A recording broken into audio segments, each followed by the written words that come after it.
Thank you, Imam. Any apologies for absence have been received from Councillors Gwynne. Any others? Sorry, Chair. Councillor Owen. Thank you.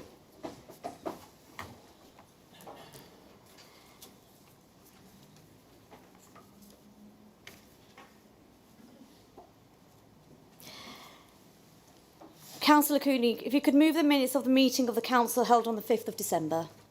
Move them, Chair. To second the minutes. Thank you. Are the minutes agreed? If so, please sign the minutes.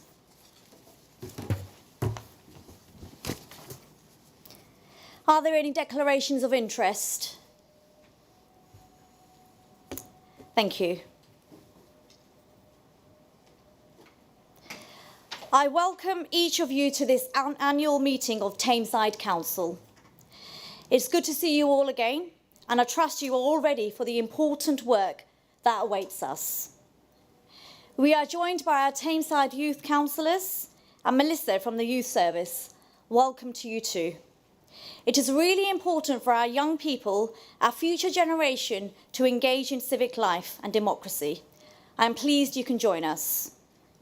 On a similar vein, a warm welcome to our members of the public, some of whom may be speaking on issues of global importance and significance.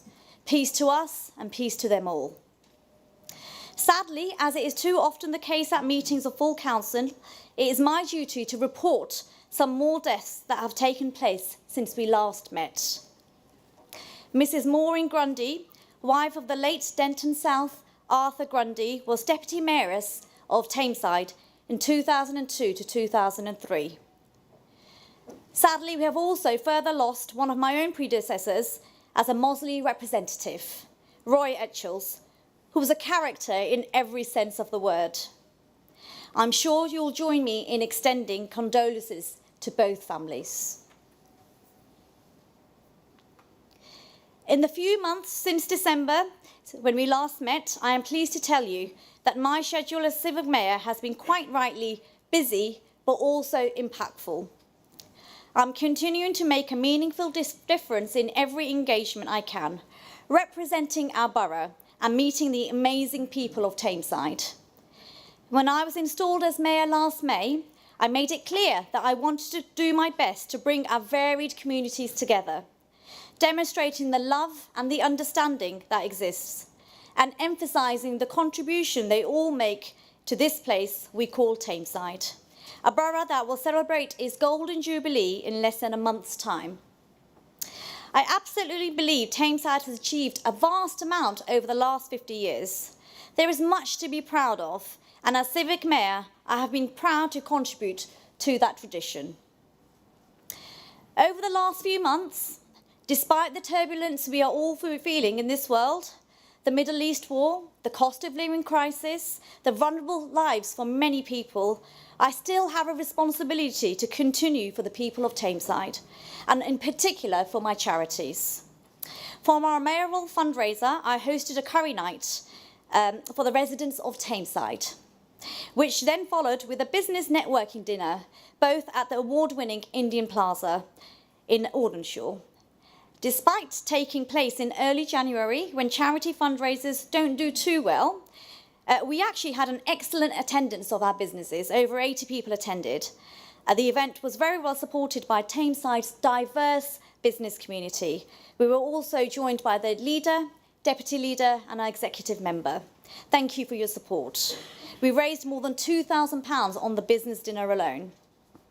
This was then followed by a fantastic diverse cultural fashion show last month in a packed-out Duckenfield Town Hall, where we had cultural food and cultural clothes to showcase. Many of Tameside's communities and diversities were showcased, and I believe it is still being talked about today.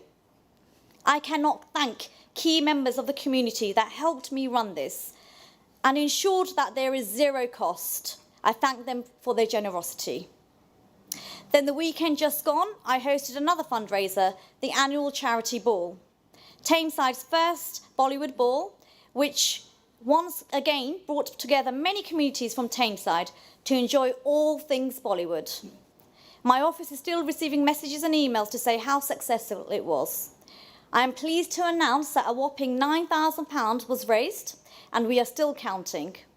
All funds will go to my special mayoral chosen charities, helping Tameside's homeless people, Tameside's young vulnerable families, and Tameside's disadvantaged ethnic minority communities. Thank you to each and every person here who has attended and supported my fundraisers throughout the mayoral year. And there's more to come.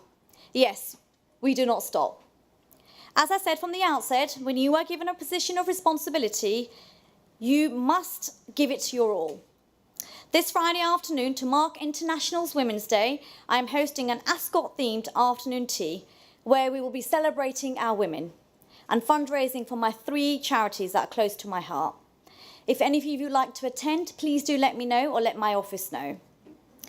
Among many other engagements and in spirit of cross-community cooperation, I was invited to attend the Holocaust Memorial Day at the Manchester Town Hall.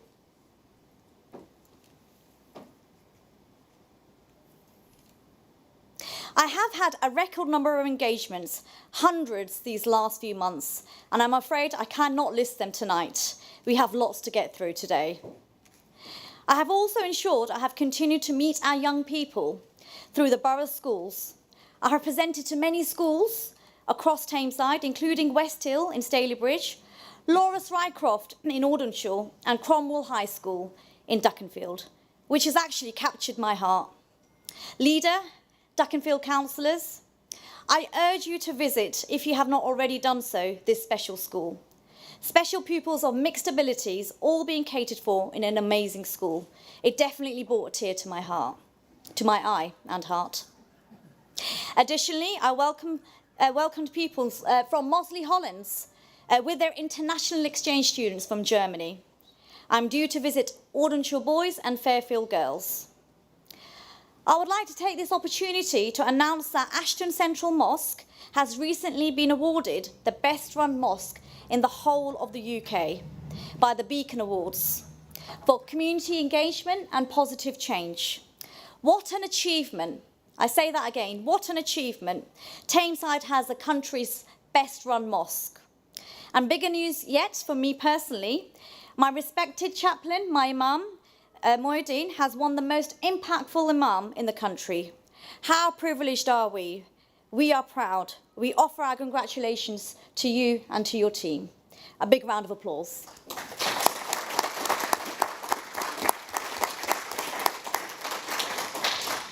As this is my last full council meeting before I pass the mayoral chain to my successor in May, I would like to conclude by offering a sincere thanks to all those who have helped me during my year of office. Especially, I would like to thank my husband, Dr. Faisal, for his support as my consort, my deputy, Councillor Betty Affleck, my esteemed chaplains, my imams, and the Mayor's office. I would also like to thank all of you here too. It has been an immense privilege to serve the borough as Civic Mayor, and I'm thoroughly looking forward to making the most of the next few months I have left. Thank you all so much. I'll now hand over to the Chair of Council, Council Kitchen. Thank you. Officers, please stand as the Civic Mayor leads the council chamber through this role.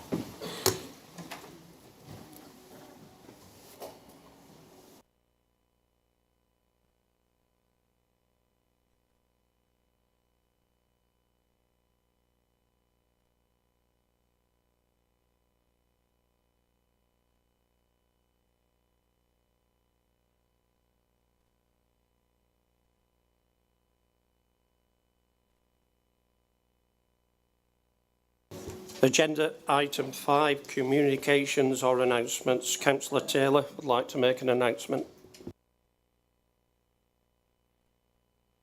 Ability service was recently inspected by the CQC. It's a service that we provide all over Tameside. Every ward will have somebody with a learning disability in it, being supported by our staff. We're supporting about 113 people at the moment to live an independent life. That service has been rated as good, And if you see the report, you will see that what's highlighted in that report is the good quality of care that's provided by our staff. And they mention the fact that they are a very dedicated staff. I have visited some of the staff, we've got a lot, and I've visited some of the service users. I did that at Mount Street in Hyde, where we provide a fantastic service, and I know that many councillors have visited Mount Street, and I visited there just to thank the staff, and I'll do more visits over the next few weeks and months to thank the staff for the service and for getting us the rating as good. Thank you. Thank you, Councillor Taylor. Can I ask our Executive Leader, Councillor Cooney, to make a speech? Members and officers of the Council, as the current financial year draws to a close, I welcome you here tonight to discuss the budget for 24-25. The consequences of over a decade of austerity have made these budget events fairly bleak affairs. It gives me no pleasure to say that this year shows no evidence of bucking that trend. As most of you know, this year also comes shortly after the Ofsted report, their verdict on our children's services following their inspection at the end of last year for the previous 4 years to 2019. I'm sorry that the service for our children and young people in Tameside are not good enough and that we must work collectively to do better. I therefore also want to use this opportunity tonight to lay out how we can make it happen. I intend, as always, to be honest, as we should be, about the challenges we face, no matter how uncomfortable it may be to say or hear them. But also I believe that I can present to you tonight a positive and evidence argument that change is not only possible, but is actively taking place as we speak. My colleagues and Executive Member for Finance and Resources and Transformation, Councillor Jacqueline North, will be presenting the details of the budget for the next financial year shortly. First, let me absolutely make this clear. The financial outlook, not just for Tameside, but local authorities across the country, remains challenging, as most challenging in living memory. Local taxpayers quite rightly expect us to look at other ways of raising needed funds outside of council tax rises and lobbying central government for action.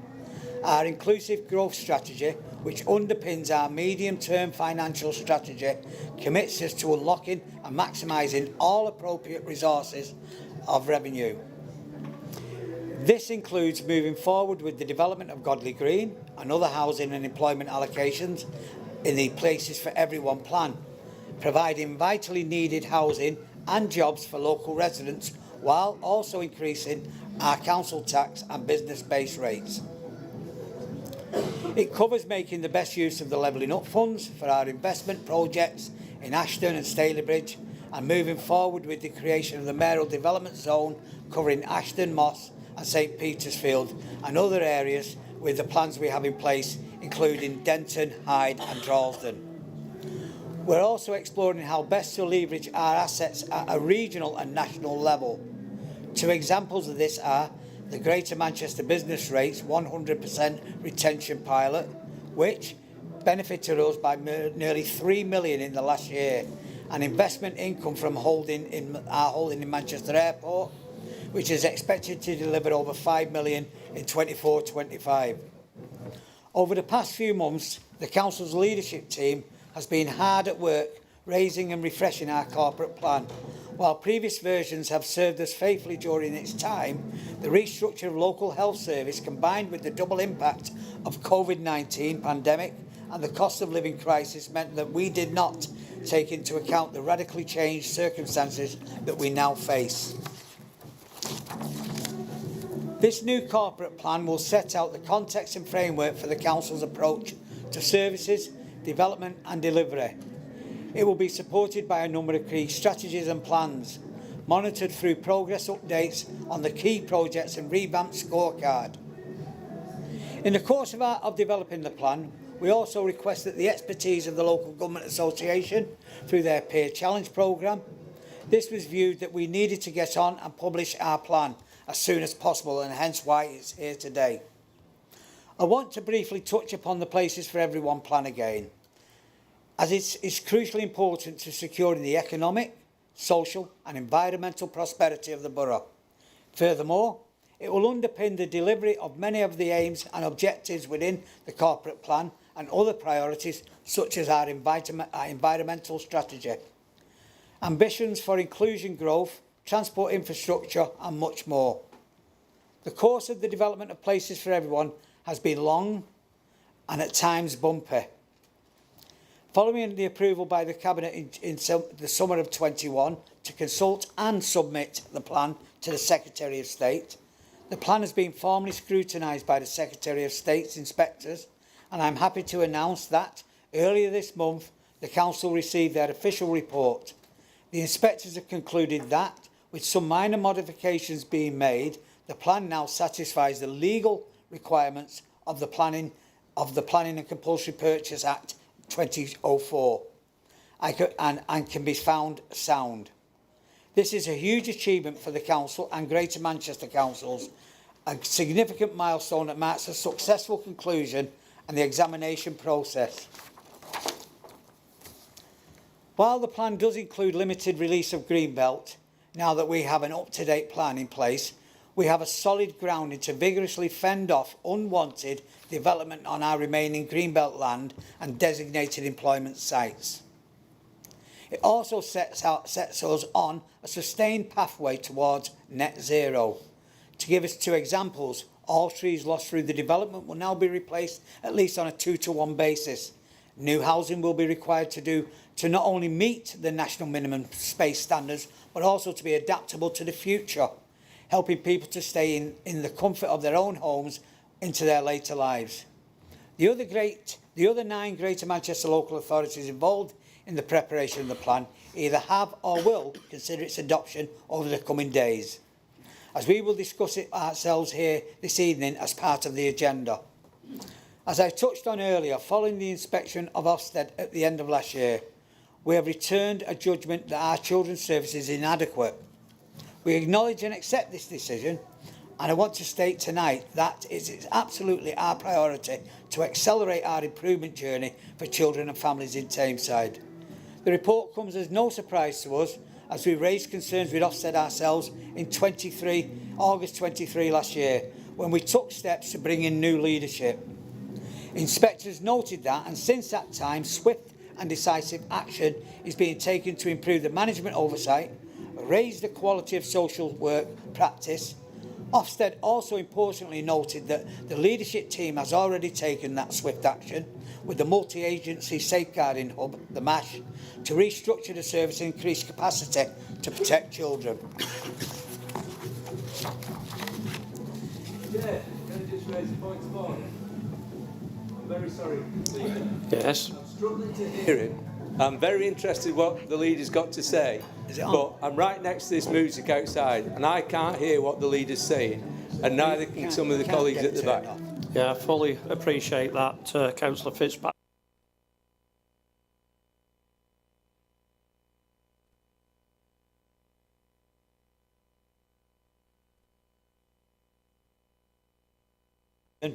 No children were identified as being at an immediate risk or harm.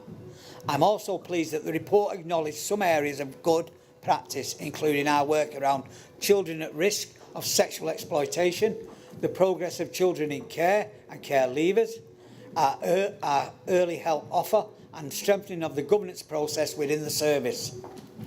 As much as we are committed to our improvement journey, I also want to put this situation within the proper context. Within the North West, 70% of local authorities, including Tameside, have seen their children's services judged as inadequate or requires improvement, as of the last recorded inspection. Locally, services demand has been driven by long-standing deprivation issues within the borough. Over the last 2 years alone, the rate of children referred per 10,000 in Tameside has been 30% higher than the national average of 20%, and it's higher than the North West average.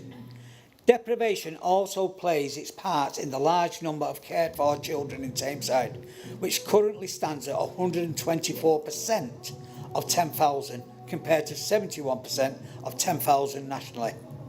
Alongside these high volumes comes a greater degree of complexity in many of the cases, which further exacerbates particularly the challenging circumstances we face as a local authority and a community. Be that as it is, these cannot and will not be used as excuses. The Ofsted inspection has been an important learning moment for us all. The pressure now is on us, as it should be, to raise our standard over the next 12 months, work together from being good and outstanding. And I'm confident that we have the right people in the right place within Children's Services to focus on that delivery and clear a robust plan to improve. Many and all necessary changes will be put in place without delay to address the issues that both ourselves and Ofsted have identified. A key element of our approach is to become brilliant at the basics by looking into and sharing best practice both internally and from other local authorities. Working together will be a very important factor for our success. The Department for Education will assign us a commissioner to ensure that we are able to demonstrate a whole system approach to improvement.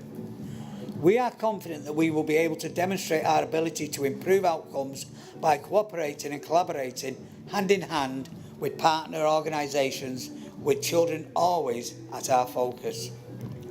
When I consider the full text of where Tameside stands today, we must also continue to do everything we can to make the most of the powers and resources we now have to build a positive future. Despite the difficult circumstances we face, I believe in the ability of our workforce to deliver. I believe in the resilience and brilliance of our residents, and I believe in our aspiration and ambition for Tameside. It is with that spirit that I commend our budget for the next financial year to the Council Chair. Thank you. We'll now move on to agenda item 6, the Council's big conversation. We have received a question from a member of the public for this evening's Council meeting. The question is from Colleen Khan to Councillor Cooney as follows. Does Tameside Metropolitan Borough Council require central government permission to fly a flag on a public building under TMBC's control? Mr Khan has submitted a petition which will be responded to. The leader has already responded to Mr Khan's question in writing, and the response will be shared with you all.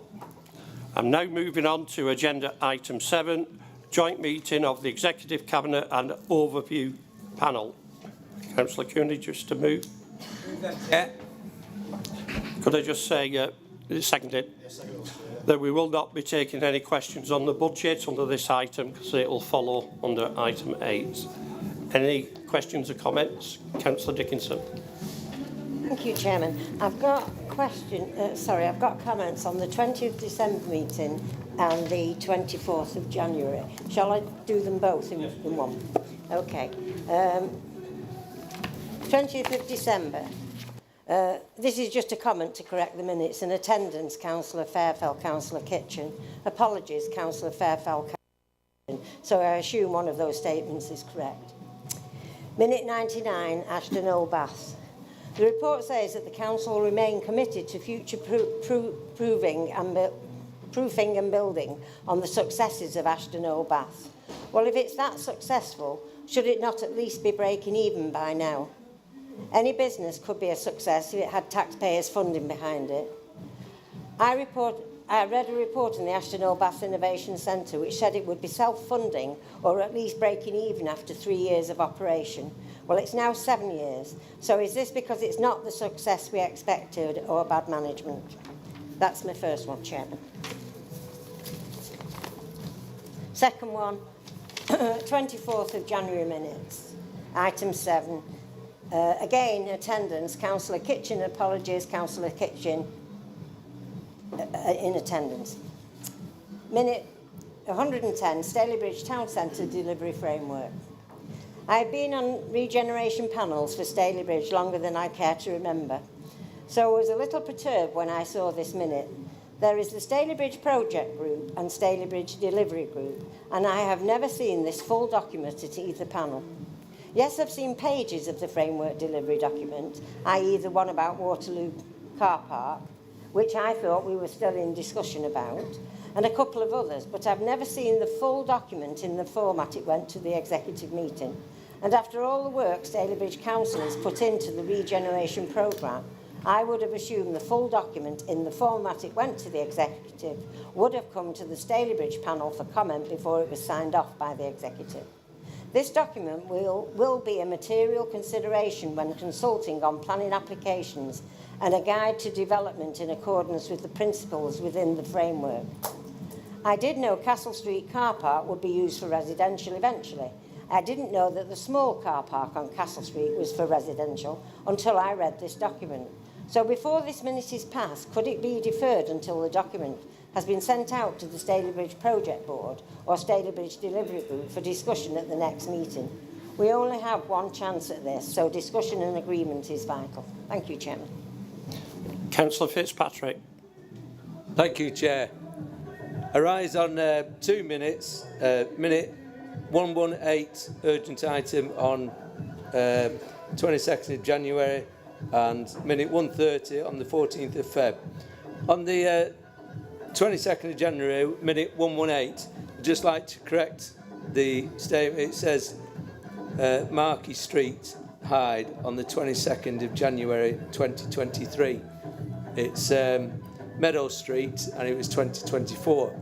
That said, Chair, can I thank the emergency services for their prompt action when this fire occurred, and also to the Tameside staff who helped with the residents, removed them from the property, opened up Hyde Town Hall so they could get in there, and they did an absolute excellent job on the night.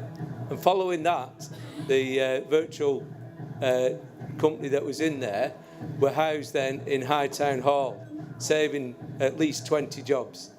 And I can't praise the council enough for the work that they did during that the fire. It was a terrible fire. The building's been absolutely gutted, but the council have come along and resolved lots of the problems that were there. And I'd just like to give my thanks to the staff who attended that disaster, really. On the Hyde Town Centre plan, can I welcome this? Back in the 90s, I was chair of Hyde Renewal. We had over £100 million invested in Hyde then, and that was over a 10-year programme. It was a marvellous initiative, and I'm hoping that this accelerator money that we've now got for Hyde will have the same effect. Hyde's due to have this by now. There's lots of work needs doing there. I'm looking forward to what we're going to do for Hyde Town Centre. I'm sure this regeneration money will really help us, and it'll appease a lot of the people in Hyde who've been saying that Hyde's the forgotten town. It's not. We've spent £3 million recently on a swimming pool in Hyde, and we're now going to be able to spend this money there and help to get Hyde regenerated and up and running again. Thank you, Chair. Thank you. So no other speak. Councillor Costello. Thank you, Chair. I was pleased to see in the Exec Cabinet minutes from February the review of the quantum and phasing of the potential budget reductions for children's services to make sure that all of the much needed transformations can be supported from a financial perspective. I'm sure we'd all agree that that's a sensible move. But it still begs the question for me, for how much longer will this administration bury its head in the sand on children's services and refuse to deal with the elephant in the room? So we've long been of the opinion that budget is not the big issue here. We've since had that confirmed or echoed by reports from Ofsted and indeed an opinion by local Labour MP Andrew Gwynn that the real issue is the failings of political leadership. Now, last time I made a speech on this in the Chamber, I started off by saying it's like Groundhog Day. I won't say that again because we're in a different venue, and actually things have got even worse than the last time I made a speech on this. But last time I made that speech, I asked the leader what he was doing to drive accountability for the political leadership of this department and asked him what the consequences were for failure. Now, in responding, the leader didn't answer at the time, but I feel that over the last year or so, he has answered the question. The fact that Councillor Fairfowl still is in that position says there's no accountability and there are no consequences. So let me ask a more direct question to the leader, and I recognise he's touched on some of this in his comments earlier. Given the latest Ofsted report and the commitment to changes, does Councillor Fairfowl still have his confidence as the Exec Member for Children's Services? Thank you, Chair. Councillor Naylor. Thank you, Chairman. So, in response to Councillor Dickinson, so firstly, thank you for the questions and comments. I think, firstly, Ashton Old Baths. I love Ashton Old Baths. What a place that is. The incubation there in terms of those new businesses is outstanding. And I think, with every respect, Councillor Dickinson, we're forgetting 3 years there where we didn't really have much growth nationally, something called COVID. It is very close to wiping its face, but that's not what it's about. It's not a profit-making place. It's about incubating those local businesses in Tameside that have got a digital footprint and that are going to create those jobs and industries for the future. And I, for one, am really proud of the work that Tameside and Oxford Innovation are doing in there. And I look forward to seeing the latest upgrades to it with the spend of the UK SPF funds. So I was there yesterday with the Department of Levelling Up, actually, and they also thought it was a fabulous place and a real asset to Tameside, and speaks to the strategy and the aspirations of where we want not just St Petersfield to be, but certainly Ashton Town Centre and, of course, Ashton Moss as part of that Ashton Grove corridor. In terms of the Staley Bridge delivery framework, I think the report went to Council. That's meant to be an overarching strategy rather than a final decision document. But absolutely, next time we have our project board, I'll make sure that full copy is there for comments and discussion. But I think really the ultimate aim is that it was an overarching strategy document. And can I also take this opportunity to welcome Councillor Christine Beardmore as the new chair of the delivery group, and myself, Councillor Beardmore, and officers are meeting next week to push that forward and get a date in the diary as soon as we can. Is there anything? I think that was Councillor Fitzpatrick. Thank you for highlighting the great work that this team in Employment, Economy and Skills have done, working with visual architects ever since that horrendous fire back in January. And I know we've saved quite a few jobs there in terms of for local people. And I know we're working really hard now to find them some space in Tameside to keep that fantastic business within the borough. Thank you, Chair. Thank you. Councillor Billington. Thank you, Chair. And I do find it disgraceful what's going on outside. You know, we are elected to represent people, and we have one of the most important meetings of the year to decide the future of the year, what we're going to be spending, and how we're going to be delivering services for all the people in this borough, not some foreign war thousands of miles away. Ceasefire now! Ceasefire now! We want a ceasefire! Could I ask you please to...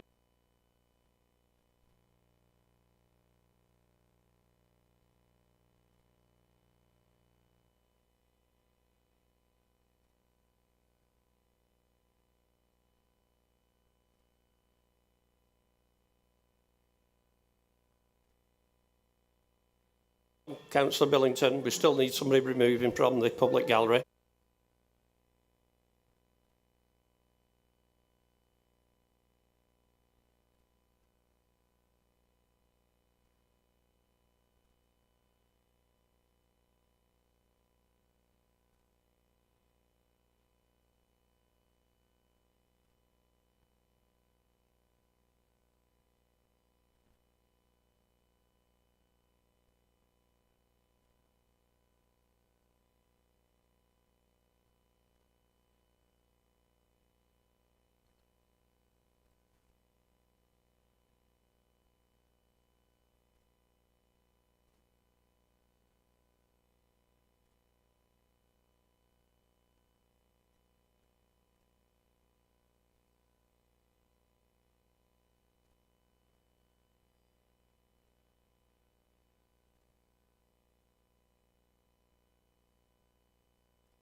The council's agenda, please. Sure. And not the wider public That's fine. concerns. But I don't know what the fish and chips was about, though. But on Councillor Naylor's point, he said, you know, that Ashton Old Baths was not a profit-making exercise. going to refer back to Executive Cabinet in 12th of December 2018. Actually states in there that it should be generating just over £230,000 per annum. And I just thought I'd point that out. Thank you very much. Thank you. As there's no others, Councillor Cooney to respond. Yeah, hang on, I've got the mic on, yeah. There you are. Doreen, on the point that you raised, we can't undo tonight because it's been passed at Cabinet. But what I can agree is that we take a review, we take into account any feedback as well with you, in that sense. Regarding, I wasn't surprised with Councillor Costello's remarks because you've posted them as well. And I understand that. And as you said, you referred to a Labour MP as well. You know, and I go back a long time with Children's Services, and I'm a turn on. Sorry, yeah, I go back a long time with Children's Services, and that goes back to when Sandra was a children's lawyer and Roy Oldham was leader, and problems we had then, and then it went to Kieran, and then.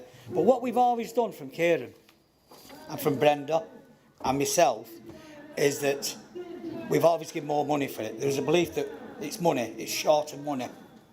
So politicians would come, officers would come, we need more money. And I think I've certainly come to the conclusion is a bad car cost me more than a good car over the year. And if you've got a bad service, it costs you more. And I've got to be honest with that. And I've said, one thing, I don't have a problem with this because there's no political gain within Children's Services, but there are children at risk. And we're a corporate parent. And it's our role to make sure that they can achieve the best they can, live the best life they can in the safest way possible. And that's important to us. So we can blame, and what you're blaming is, you know, you've heard an MP say that. Well, I go all the way back to previous councillors. Councillor Billington at one night in 2016, around sometime whenever he was on, he's had to go at numerous times over politicians in charge of Children's Services. You know, and I'm not blaming a single politician, we go through them all at that time. But we have to accept and make a decision. I think we've got to be honest with ourselves, is that, and you know, some of the people we've paid good money to run Children's Services weren't delivering. That's the reality of it. For all the involvement you've got as a politician, Bill, anyone else, whoever's done it, you know, Peter Robinson's here, Alison Gwynn's not here tonight, she's done it, and myself at certain different times, you know, but we've invested a lot of good money in what we believe were the right people to run it. I think at the long last, we've come to the conclusion is that it was never about the money, but it was about the management of that service all the way through. And I think that we've now brought the right people in who have a proper focus, a proper direction. I've sat at the improvement board today and you can see the difference with it. But the improvement board has changed. They've removed the previous chair, they put a new chair in. In actual fact, it was a chair that we were bringing along to chair it because he was very good. He's from that background, he has that understanding. So we've put a lot of the tools in place. We will, not because an MP, a Labour MP, decides to make a remark about politicians here in this town. We will do that because we will also look at the Ofsted report and then view that all the way down.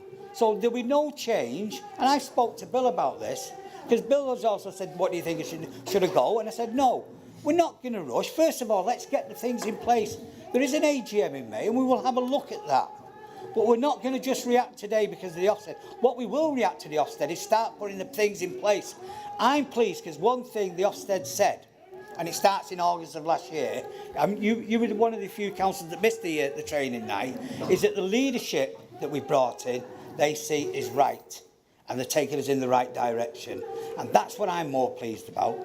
And I think once we do that, and we get it going properly, then actually it will save money because it'll be a good service. But so I'm not going to blame a politician. It's dead easy. I know the politicians might want to do that, score points, whatever they want to do. Think, you know, it's a bit thing, but that's their priority. But I don't think the politician, any politician in here, doesn't matter who they are, has actually undervalued what we do in children's services or tried not to do the best in children's services.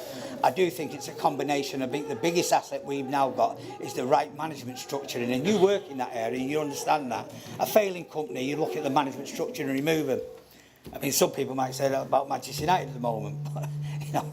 But let's have about this about children, is that it was never about the politician, but it was about how we procured who did that and managed that. And then the politician does have an extent, they have an involvement in that. That's correct, and we do, all of us. So we should all take the responsibility, because if anyone changes, if a politician is not doing what we should or expect, they shouldn't have been challenged just tonight. They should have been challenged every single time they come to full council since 2019 and before 2019. I accept that. I accept that. Now, we will defend ourselves, but there's no point in me standing here tonight and saying I'm going to defend. Ofsted have done our report. They've told us our report, and they said we're inadequate. So I ain't going to defend that. What I am going to do is, and I said to some of the improvement board today, I can stand up and talk about the past constantly and where we failed and everything else. And I can go back over the Ofsted report. And I know people, I've talked to the chair of scrutiny. I can go back over the Ofsted report and pick out all the... What I need for someone to do, and the children of this borough need someone to do, is how do we move forward being excellent? That's what we have to put in place. That's what all of us want for every single child. It doesn't matter whether it's a care staff or child or whatever. We are corporate parents. That child is exactly the same and no different than our own child or our grandparent or whatever. And that's important, or our grandchild, sorry. And that's important to me. So we will look at the whole service, and that has to go through. The reality is, we will look at how we do it. We will look at the scrutiny of it. We will look at every single area that we're involved in. Otherwise, we fail if we just think it's one person, because that's never been the case. And if we just think it's about money, well, we've done all that. We spend more on children's services than anyone, per ratio, than anyone. And I've got to say, we've not been successful, have we? We haven't been successful at that. And that's at the detriment of other services, in a sense. So we now have the right people in. We have the right structure in place. And I really do hope, that we have the support of all politicians they have. And if a politician sees an issue or raises a point with them, because you're acting as a parent, you're right to do that.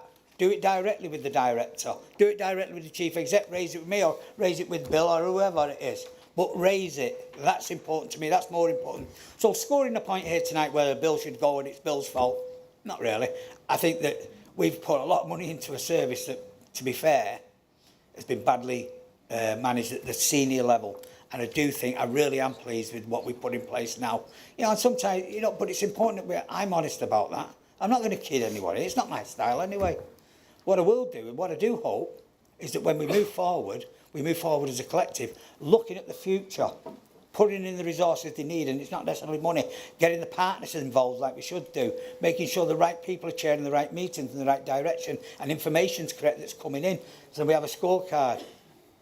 So, yes, so we will look at the whole service, and at the AGM, we will look at that as well. But I've got nothing but, for Bill, certainly support 100%. Do you know what? It's not an easy job to do, chair children's services or be the cabinet member for children's services. It's not been easy for all the past ones, all the way back to when Roy Oldham was leader. I know that. But you know what? What we have to do is, at this point here tonight, is move forward. That's the most important thing to do, not score a point, because what we're doing is we're scoring a point with our own children. That's not really good, is it? So I welcome the question, I accept the observation, and we will look at all areas within children's services. Nowhere will be sacrosanct, and that's any area that a politician is involved in it, whether we'll look at their performance as well. But it's important that we have a right direction from the managers.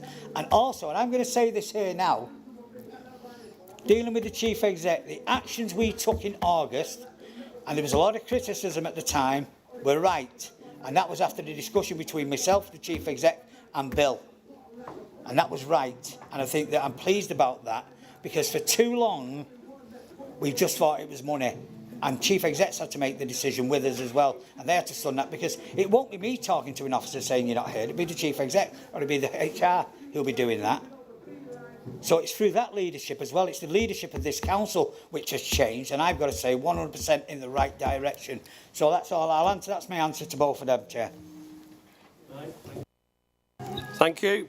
All those then in favour of receiving these minutes, all show. It's carried. We'll now move on to agenda item 8, the budget for 2024-2025. Could I just check that all members have actually filled in their dispensation form and handed it in? And I'd also like to remind me that it's a requirement of the council to have a name vote at the end of it. Councillor North.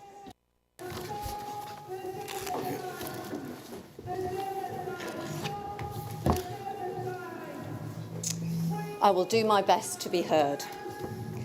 Members of the Council, as I stand here asking for your support for the 2024-2025 budget, I get an overwhelming sense of déjà vu. I spoke last year about the detrimental impact this government's policies are having on the lives of Tameside residents, the difficult decisions this presented for the Council, and a hope for better times in the future. 7 chancellors and 11 different economic strategies in the last 14 years have not produced the promised economic growth. Instead, a year on, households are facing the biggest drop in living standards since the 1950s. Inflation is still running at twice the government target. The price of food has risen by 25% in the last 2 years. And the Trussell Trust have reported that over the last 6 months, they have distributed 320,000 food parcels to people who have had to turn to food banks for the first time. The Chancellor did cut national insurance rates from January, but the continued freeze on tax thresholds has pulled a further 2 million people into the tax system. At the same time, the energy cap went up 5%. So for many people, this really was an empty gesture. It is clear that the present system of local government funding is broken. Inflation, fragile markets, and increased demand for services have left local authorities facing a £4 billion shortfall by 2025, which equates to some 19 million just for Tameside over the next 12 months. In response, the government appears to have abandoned their fair funding review and any idea of multi-year settlements, which allow us to plan services properly. This means, in its financial settlements to local authorities, no account is taken of local levels of need, deprivation, or the ability to raise income through local taxes. Last week, the government announced that it has given a further 19 councils permission to either sell assets or borrow to a total of £2.5 billion to prevent them having to serve Section 114 notices. That is cash, not to improve or increase day-to-day services, but simply to keep the wheels on the bus. The residents of those boroughs will, one way or another, have to repay this debt. We will continue to make the case, in cooperation with councils of all political parties, that the current system of single-year settlements, unbridgeable funding gaps and ridiculous competitive bidding for resources is putting the very existence of local government as we know it into question. In its much vaunted final financial settlement for local authorities, the government announced an increase in core spending power of 7.5% in cash terms.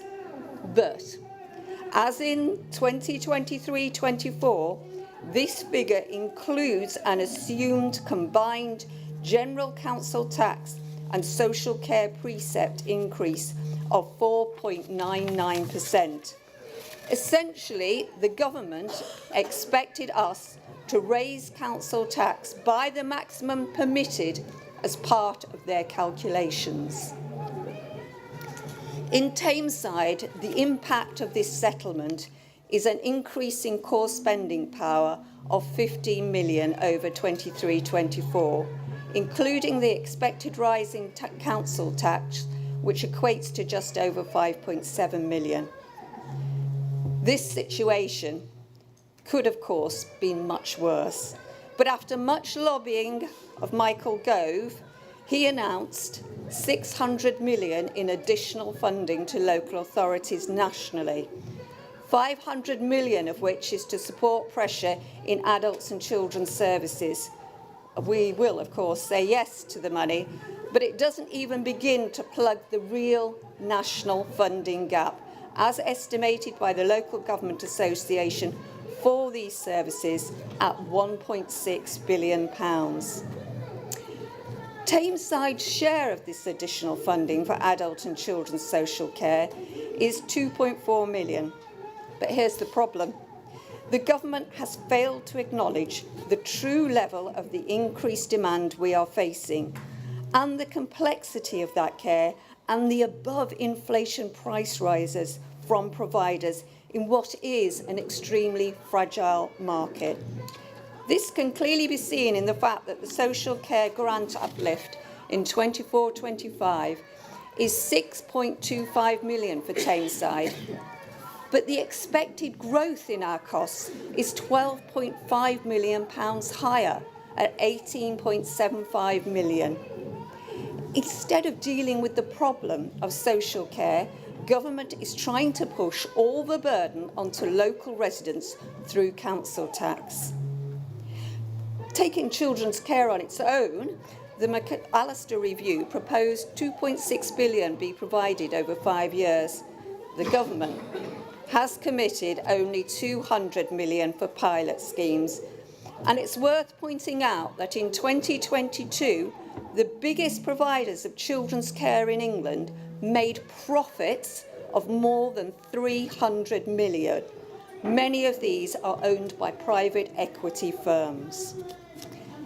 It's clear, both adults and children's social care require an urgent national review to ensure long-term, sustainable funding is provided for some of our most vulnerable residents.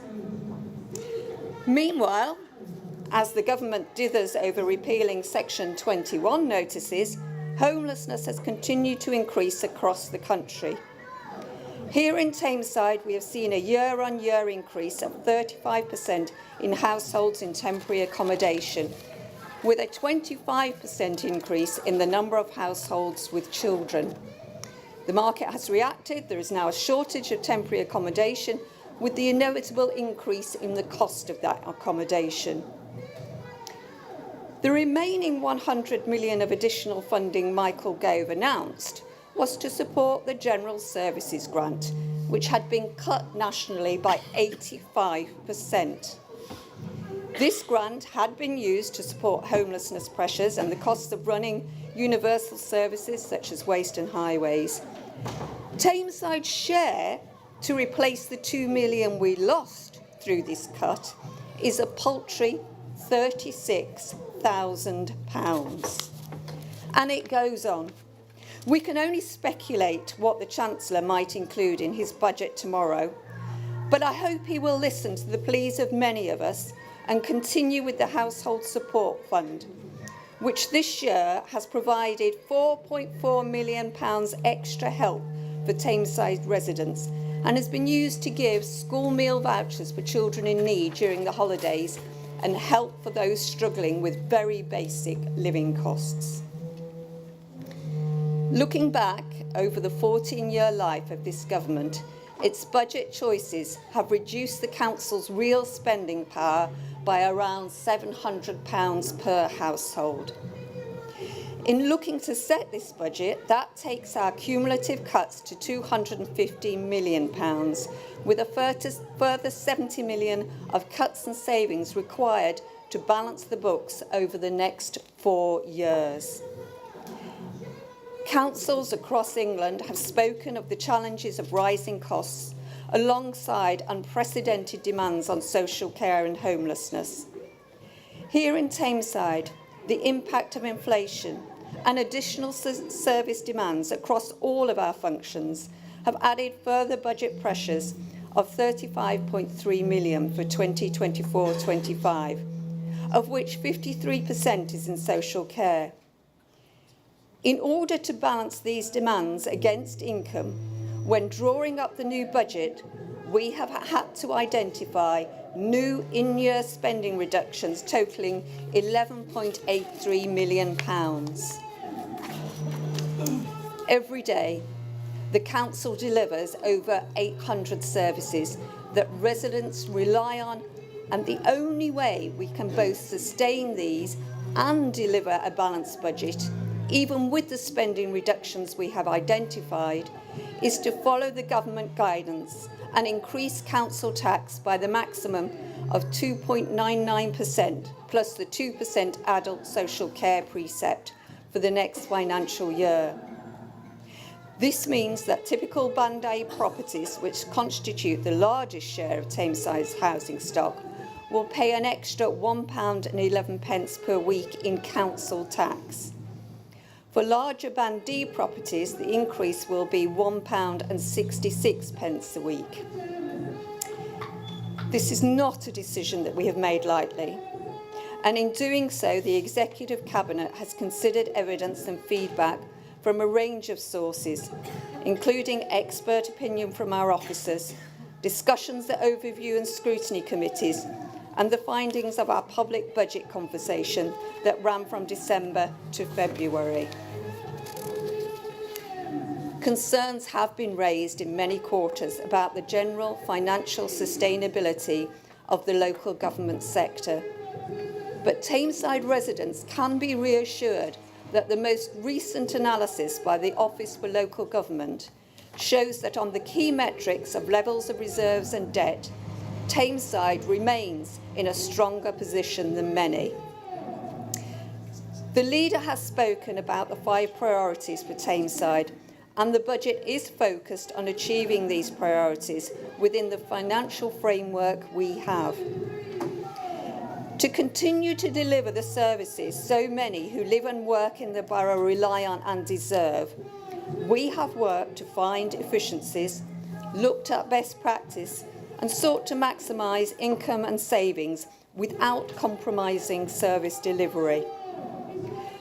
With these budget proposals, we are seeking to set out a realistic way forward in this economic and national political climate. We know the positive impact that a well-resourced local government sector can have in developing a strong economy. The government must recognise that you cannot expect national growth without local growth, which requires adequate resources for infrastructure, skills and training, homes and services, health, social care and safe communities. There will be no national growth if local authorities are stripped back to providing only statutory services. No Labour councillor has ever stood for election with the intention of making cuts to services. The situation we find ourselves in today through the choices made by this government is far from ideal. But I believe that this budget, as difficult as it is, will form our blueprint to endure the crisis we face while seeking out any opportunities to make a difference now and in the future. It is my hope that when this government passes into history, we will have laid the foundations through this budget and other related measures to build back a better, stronger Tameside that we will all be proud to call home. Before finishing, I would like to personally thank the officers for all their hard work in producing this budget. Chair, I commend this budget to the Council and would ask that the budget for 2024-2025 set out in the report and the amount of council tax for the Council's area as set out in Appendix 20 to the report be approved. Thank you. Thank you.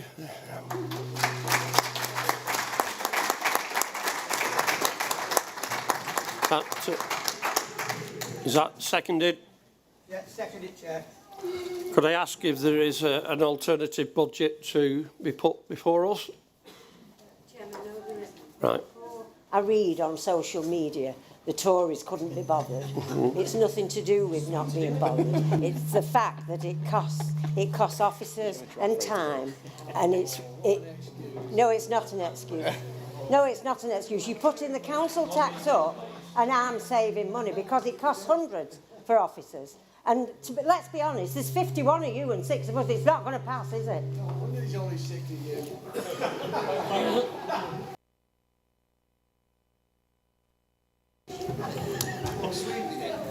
Yeah, you should. Well, okay. Councillor North talks a lot about deja vu. Well, it's pretty much the same every single year, isn't it? As this council has been Labour run for the past 47 years. So we have another year with another tax increase. For all the talk from the Labour Party about the cost of living, doesn't seem want to reduce the burden on local taxpayers by increasing one of their biggest household bills by a whopping 4.99%. But what are we seeing for year-on-year increases by the Labour Party? Absolutely nothing. There's no plan to streamline the council's finances and make use of efficiencies. It's to throw good money after bad. A recipe that has been repeated over and over again for the past 47 years by the Labour group. Take Active Tameside as an example. Active Tameside continues to run at a loss and owes millions to the council in loans, despite receiving hundreds of thousands of pounds in subsidy payments from Public Health. And the fingerprints of these closures are all over the Labour Party. They was quick to accept the chairmanship of the board on Active Tameside, with councillors Taylor and Ward holding a position for a number of years. It certainly raises a question of governance. What were they doing, and how can they be trusted to run a cabinet portfolio? The council could have pulled the contract from Active Tameside for years of failure. It could have taken services in-house and made efficiencies to allow our leisure portfolio to be more competitive with the private sector. But what has the council done? It's taken the lazy option of closing down facilities and letting business carry on as usual. The right thing to do would be to take this service back in-house, modernise the service offering and make prices more attractive to increase footfall. Then there's parking. For all Tameside states on car parks being busier, the retailers in our towns don't believe it. The car parks look empty. We need to attract footfall for our towns. The council is seeking to add further money into car parking enforcement, again, doing more of the same. The Conservative group would do things differently. We want to ensure there is fairness in parking charges and to ensure that staff contracted to do enforcement are working on the people's priorities.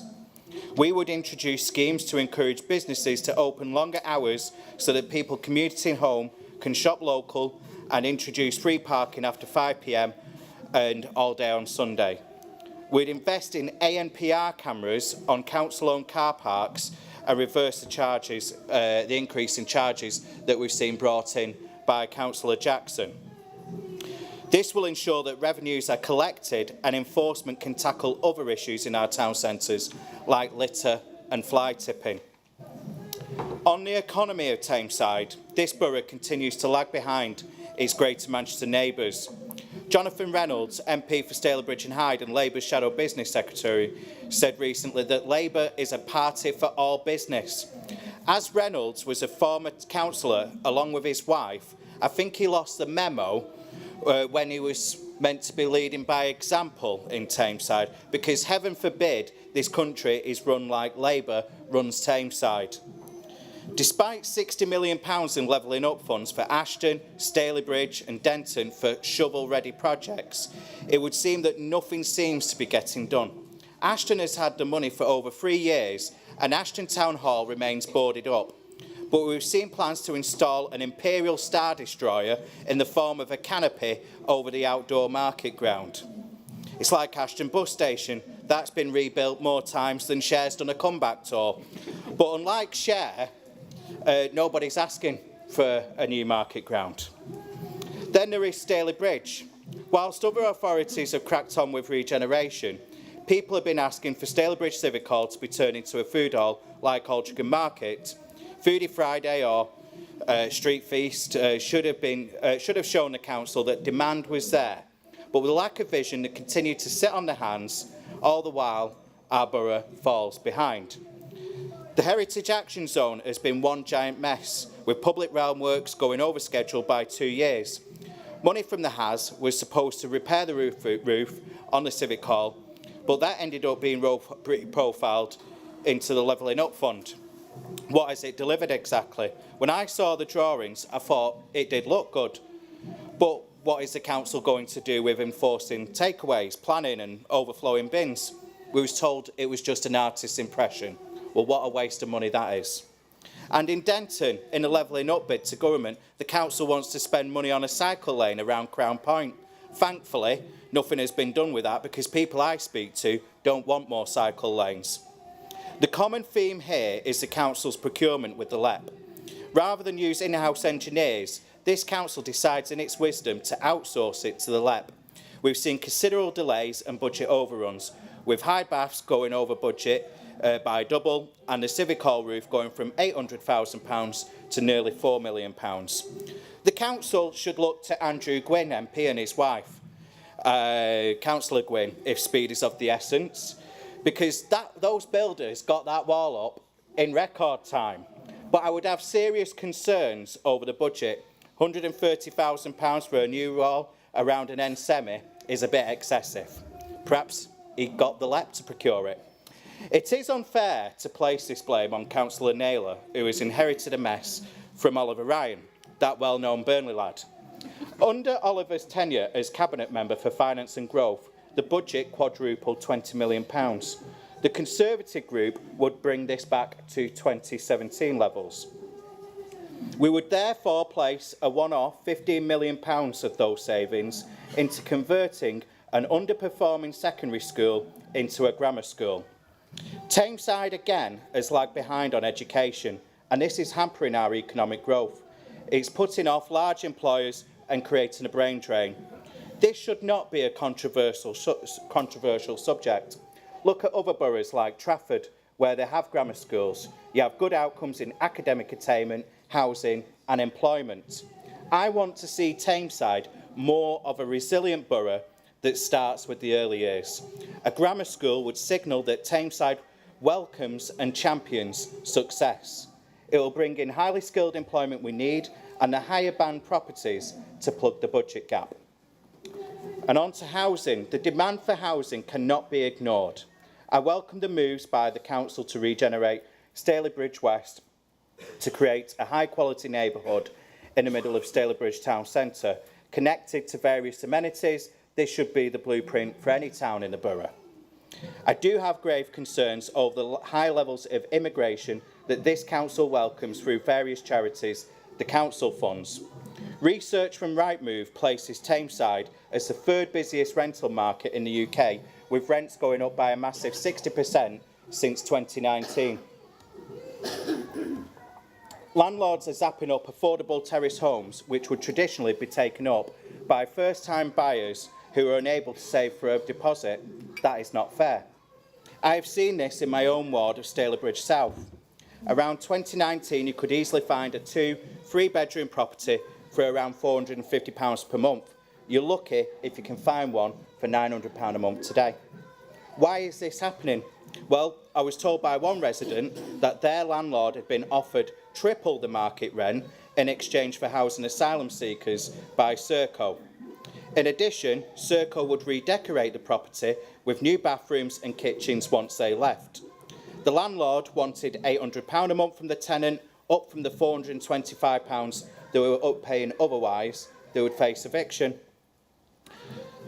These asylum seekers that come into the borough also come with issues. If they have children, that's an instant referral to children's services. You look around the streets where there's high levels of immigration and require more street cleaning. Then there's the requirement of interpreters and so on. It costs the council money. How is this fair, and why should landlords profit at the back of taxpayers? As councillors, we can do something about this. Thanks to devolution, we're able to charge a 200% banding on second home ownership. Let's go one step further. I am proposing that the council places a 300% council tax band on Serco homes and HMOs. It's estimated there are at least 745 properties housing asylum seekers in Tameside. This would raise an additional £3.1 million for Tameside services. It sends a signal to landlords that we will not pick up your bill for your greed and hopefully create a more level playing field in the local property market. In conclusion, the Conservative group will be voting against the budget tonight. The council continues to mismanage services, lacks a clarity of vision for the future, yet continues to ask more from residents. We need to see more from this council. If it can afford to write off £10 million of debt, then it should seek to reduce the burden of council tax increases on its residents. Thank you. Councillor Anne Holland. Thanks, Chair. I won't take very long. I'd just like to remind Councillor Billington, if we had all the funding the Tories have taken off Tameside Council in the last, well, since 2009, if we had it all the millions back that we should have had, we'd be having a lot more services and much better services that we have now. But I'd also like to point out, if we had all the money that the Tory MPs who had on the fiddles during the COVID pandemic, and it has been millions and millions, they're still not accountable, nobody's gone to court. We'd be in clover if we had all that. And I'd like to remind you about tenants, landlords and tenants. I'm heartbroken about the Section 21s that are going through from these landlords that have ripped people off for years and years. And a lot of them are Tory MPs who are private landlords, ripping people off left, right and centre. And they can't relate to poverty and deprivation because they've never lived it.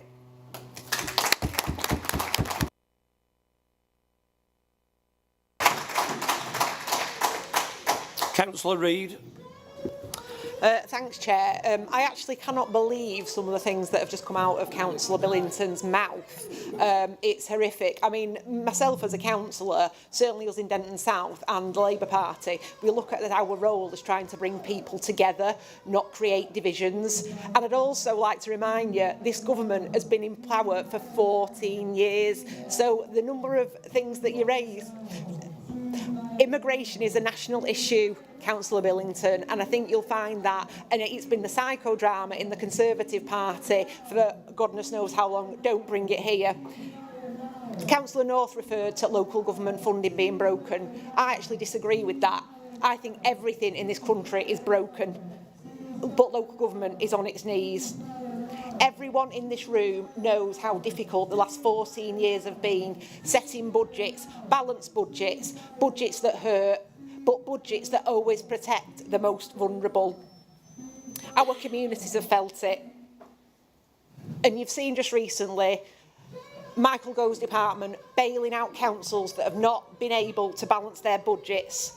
It's a slap in the face, actually, for places like Tameside when we have balanced budgets and we have made difficult choices. Angela Rayner said it's a sticking plaster. It absolutely is. Funding councils adequately doesn't mean economic irresponsibility. Even Eric Pickles, that Lord Deluxe Secretary a few years ago, he now favours 3-year settlements.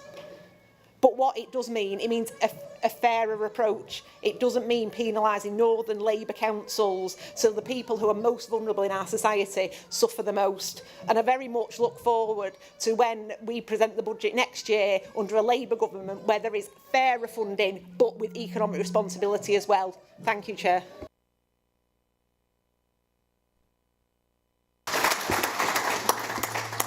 As there's no other speakers, Councillor North, will you respond, please? Okay, I'm sure the leader would like to respond to some of those questions as well, and I totally agree with what my colleagues have said. just running through some of these, I mean, I always enjoy Councillor Billington's suggestions. Efficiencies. So we have managed to strip out £200 million worth from our budgets without impacting on frontline services. We haven't asked the government to borrow any more money, unlike the 19 councils that have had to do that, and we're not going to issue a Section 114 notice. So I think we're doing pretty well on that in this economic climate. Active Tameside, we've been through all this before. It is a charitable trust. It doesn't belong to us. You know why it was put into a charitable trust, because of the saving in business rates. And Active Tameside are paying back the money that we have loaned them. Parking, well, the figures show that we are increasing our take from parking. Parking, of course, is under review. Your suggestion on the automated number plate recognition use in car parks, it is used in some extremely busy and extremely expensive car parks in Manchester. That technology does cost an awful lot of money, and we have to remember every pound we borrow costs us 68,000 in revenue. There's also some statutory guidance, and I need to look more into that, because it seems to suggest that local authorities cannot implement this sort of technology where there may be parking permits or people using blue badges. But parking is under review, so I'm never going to say never to that one. Active travel. Well, we have had a number of schemes on active travel, and I know that cyclists aren't your favourite people. The one in Denton is, of course, up for review in terms of the whole of that LUF programme, so we'll see what comes out of that, and I'm sure you'll be able to contribute to that. Grammar schools. Yes, right. Well, I think you'd better make an appointment with the Prime Minister on that, because that would require some legislation to enable us to do that. And also, at the same time, you could put on the agenda the planning legislation you want in terms of raising the council tax to 300% on HMOs. I'm not sure whether it's all in HMOs or just the HMOs that you spoke about. However, I'm very pleased with some of the points that you've made on rent. I would like to see, as my colleagues have said, and I said in the budget speech, the government deal with Section 21 notices and bring in fair rent legislation and longer term tenancies to protect those in the rental market. With that, I think I'll hand over to the leader.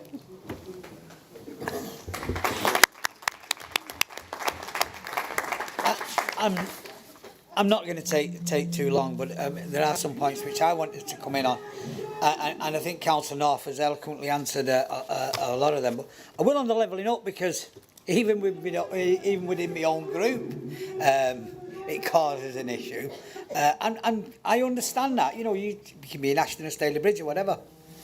The levelling up is given to us and prescribed by the government, and we work to them guidelines and criteria. How we do that or whatever, you know, there is a plan in there, but we have to work with the MPs as well.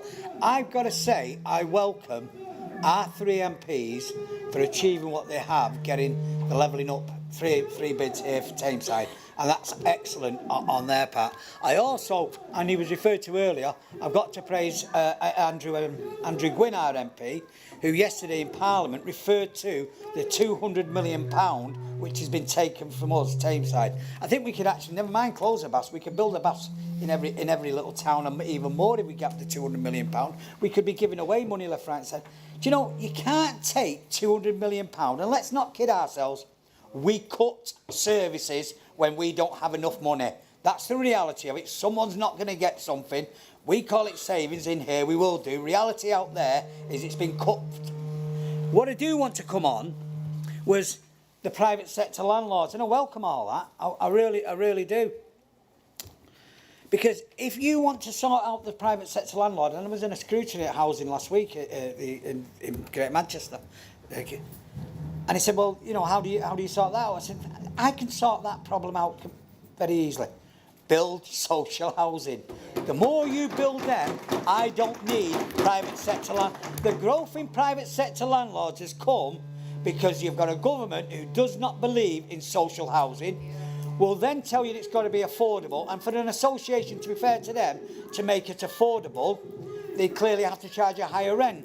Now, if you're in Tameside and other parts, and you refer to Trafford, and it's, you know, I'll tell you what, go on the racecourse estate. I don't know whether you know it, go on the racecourse estate in Trafford, and that'll tell you about deprivation and poverty, not going to a grammar school, you know what I mean? That, you know, so it's in every single area, but if you're here, affordable rent, and you're right, because I get them onto me all the time, rents are going up to £1,200 a week. And do you know why also is, do we not have a blame of Liz Truss in that? Because they borrowed in order to do that. Once the interest rates goes up, they've got to get it back off somewhere, and they put it back onto the customer, their tenant. What we get then is someone who's going to lose the threat. That family you referred to comes to us, and we haven't got accommodation, so we have to put them in somewhere, a hotel or whatever. That's a cost. Now, if you stripped all that out and said, I'll tell you what, I'm going to give every council enough money to build enough houses so that you don't have a waiting list, the private sector landlord cost will come down to about 50 quid a week, right? And do you know what? What people will have is, because what happens with a high rent, it creates poverty. That's what it creates, because they decide whether to pay me rent, I can't turn on my heating, and what I eat. That's what happens with high rents. And if you want to get people out of us, not tomorrow, I think they're going to give 2% off the national insurance rate. That's not going to help most of the people around here. That's not going to help the people in Ashton or in Staley Bridge or in Hyde or in Mosley. And I hope I'm not missing it, but in any of them, in Denton, the same. What we want is give us back our 200 million. Give us funding to build social housing so that we're not paying a hotelier who'll give up, the Hilton will give up a hotel because it's going to make a shed load of money out of homeless people. That's wrong. But give us it us directly, and what we make a return on that. That's what we will do. So I welcome that, and I think there needs to be a bigger discussion on that, because it has to happen. One day, you'll sort out homelessness, you'll sort out high rents, and you'll reduce your waiting list by building social housing. That can only ever come from support from central government. And so I welcome that discussion, and I hope, like you're saying, it's not that get a private sector landlord, this and that lot, build more social housing, solves it overnight.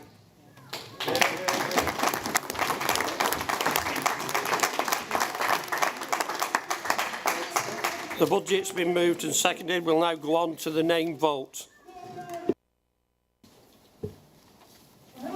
Thank you. I'm just going to call out a name in the interests of speed. Affleck? Yes. Allen? Yes. Axford?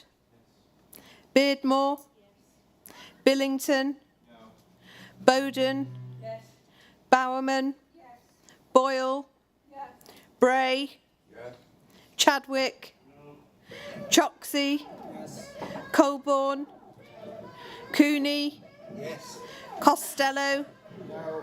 Dickinson? Drennan? Fairfowl? Yes. Feely? Yes. Ferguson? Yes. Fitzpatrick? Yes. Glover? Yes. Anne Holland? Yes. Barry Holland? Yes. Jack Homer? Yes.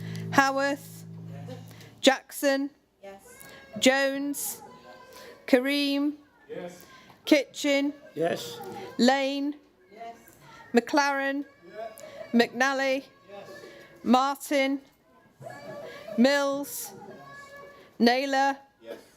Newton? Yes. North? Yes. Patel? Yes. Pearce? Yes. Quinn? Yes. Reid? Yes. Ritchie? Yes. Robinson? Yes. Roderick? Yes. Naylor Sharif? Yes. Tafeen Sharif? Yes. Mike Smith? Teresa Smith? Yes. Sweeton? Yes. Taylor? Yes. Tilbrook? Ward? Yes. Warrington? Yes. Thank you. The budget's carried. We'll now move on to agenda item 9, places for everybody. Councillor Cooney. Another bit of a speech, but as I mentioned earlier, Places for Everyone's plan is crucially important to the future economic, social and environment prosperity of not just Tameside but of our city region. It underpins many of our priorities, ambitions and delivering for residents, taking the fight to the climate emergency, securing inclusive growth and much more. Tonight we've been called upon to consider the adoption of the Places for Everyone Joint Development Plan. Other districts involved in the preparation of the plan have either already done so, such as Salford and Wigan, or will do so themselves in the coming days. The sheer scale of Places for Everyone should not be underestimated. Nationally, it's the single largest joint development plan prepared for everyone in the country across the 9 GM authorities. We have brought together the views, priorities, ambitions, of not just Tameside, but of Bolton, Bury, Manchester, Oldham, Rochdale, Salford, Trafford and Wigan as well. Every local authority has a statutory duty to prepare a local plan. Places for Everyone satisfies that requirement. It provides a strategic framework for the 9 authorities up to 2039. If adopted this evening, it will form part of Tameside's own development plan. It will be used to access all individual planning applications on a day-to-day basis. Work on this began over a decade ago in 2014 when the joint plan was still known as the Greater Manchester Spatial Framework Agreement. Over that period there have been no fewer than 5 consultations to inform and evolve the content. The examination process determines if legal requirements have been met and if the plan is capable of being found sound on the 14th of February. The Council received the Inspector's report, a significant and important milestone, which marked the end of the examination. Inspectors concluded that all the legal requirements have been met and that with some modifications being made, the plan satisfies the legal requirements of the Planning and Compulsory Purchase Act and can be found sound. The inspectors were also satisfied that Tameside and the other authorities engaged constructively, actively, on an ongoing basis with all stakeholders in preparing this plan. It is important to note that, as part of the consideration this evening, the Council can only adopt the joint plan if it incorporates all the main modifications recommended by the inspectors, as laid out in Appendix 1.2 of the report. Council is reminded that we are unable to debate the content of those modifications tonight, as that process was part of the examination period which has now passed. The only decision before you tonight is whether to adopt or not adopt the plan.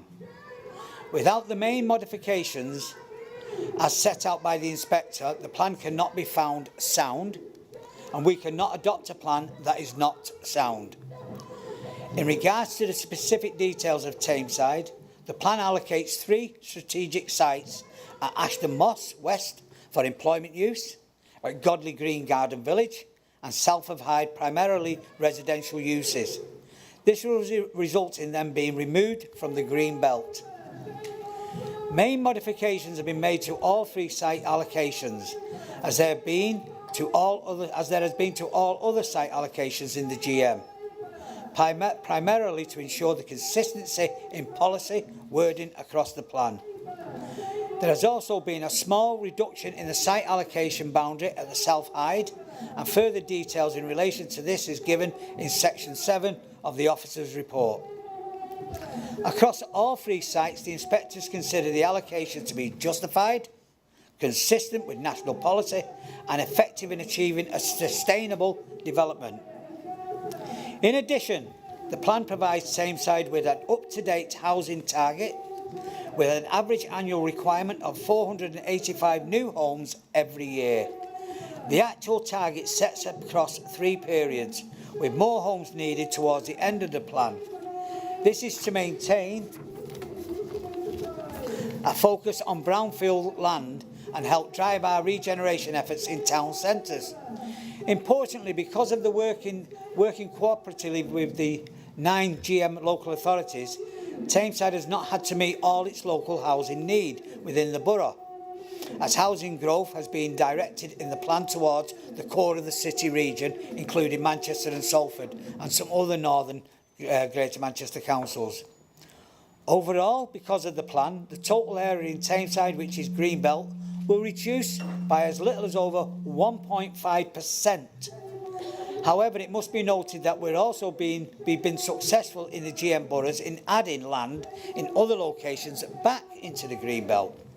We have made the case for no less than 8 parcels of land to be reclassified as additions to the Greenbelt, and this is over 40% of all Greenbelt additions across the 9 local authorities. The details of these land classifications are set out in paragraph 7.16 of the officer's report. We also need to clearly state that what happens if we choose not to adopt the places for everyone tonight. As I said before, every local authority is required to have a local plan which both identifies development needs and shows broadly but realistically how those needs will be met in the area.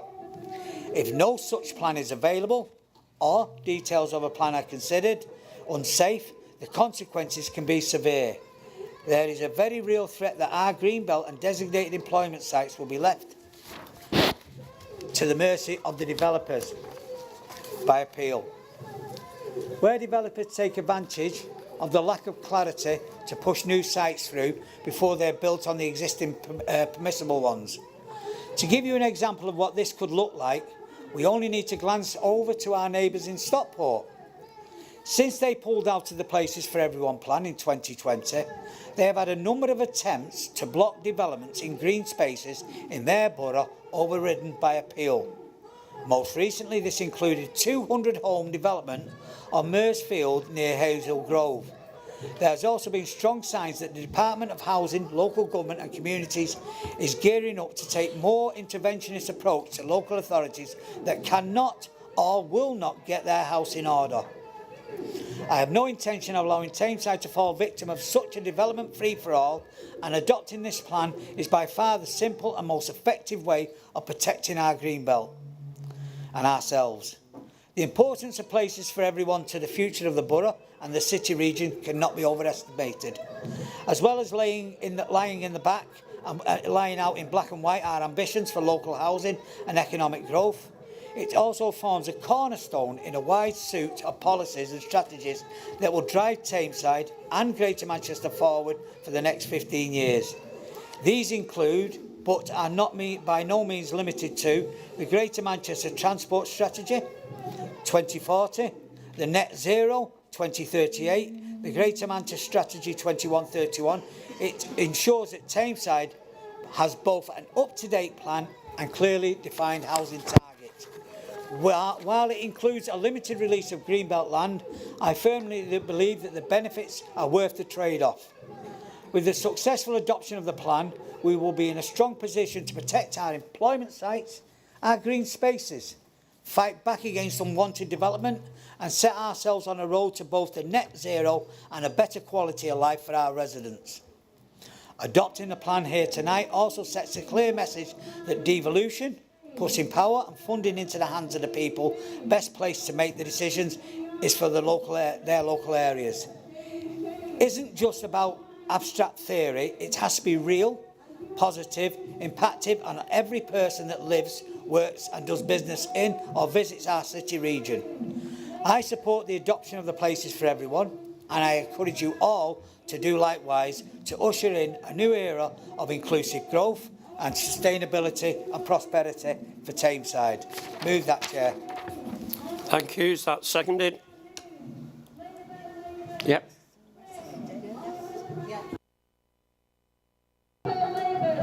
Thank you. Any other questions or comments? Councillor Coburn.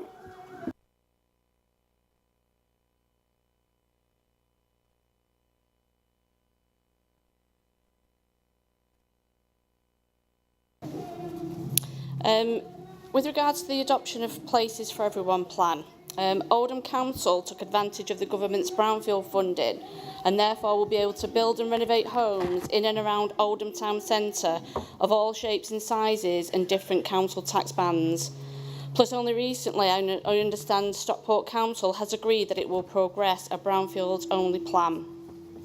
By adopting the plan, you are agreeing to the unnecessary release of Greenbelt land, and the plan will be Greenbelt first, which will no longer put brownfield regeneration as a priority.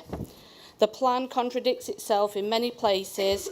For example, point 587 of the Inspector's report says, quote, "The Greenbelt plays a strong role in checking the unrestricted sprawl of larger built-up areas and safeguarding the countryside from encroachment.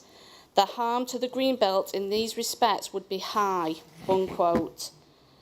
Yet, with regards to JPA 31 Godley Green, building on all these homes will create mass urban sprawl and would conjoin G-Cross, Godley and Hattersley. Where are the definitive boundaries? The commitment to affordable housing has been removed from policy, as stated in point 594. Quote, "It is not justified for the policy to require adherence to the Council's housing needs assessment, as that is not part of the development plan."